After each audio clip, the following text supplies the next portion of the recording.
Welcome to Boise State University. Guns here are not allowed on campus, as is true at all universities in the state of Idaho. By contrast, in Utah, guns are allowed at all state universities and colleges, but only after it was challenged in the state Supreme Court. There are some here in Idaho that would like to see us follow suit. That we have these pretend gun-free zones set up where law-abiding students are forbidden to carry firearms for self-defense upon penalty of expulsion. And at the same time, there is no prohibition that would deter criminals from carrying weapons onto campus. But allowing guns on campus isn't an easy debate. Marty Peterson with the University of Idaho says the issue isn't about the Second Amendment. In fact, they have storage lockers for students who own guns. They can check those firearms in and leave them there, and they are available 24 hours a day, 7 days a week. Boise State has a similar measure. Head of security John Yuta says they allow some security devices and would even allow a concealed weapon if necessary. But it should be their decision, not the legislature. There is a provision in our weapons policy where the Director of Security can authorize a person to possess a firearm on our campus, provided he or she receives prior written authorization.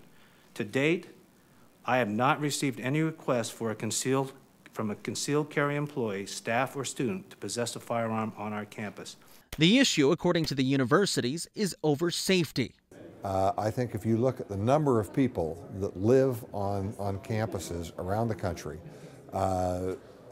versus the number of people that live in communities, you're going to find that the incidence of assaults, that type of thing, on campuses is far less than it is in the general community.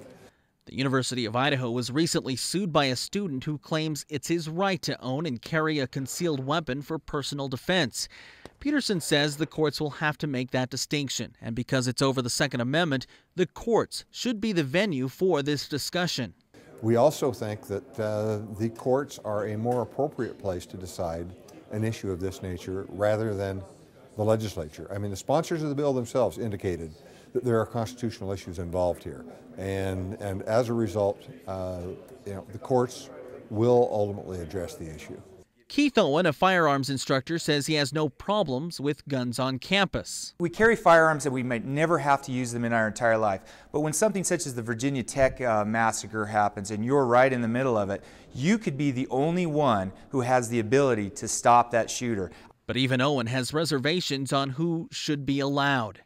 It's not so much that people carrying concealed weapons on campus and that the state of Idaho allows that. It's the training that the state of Idaho makes you go through.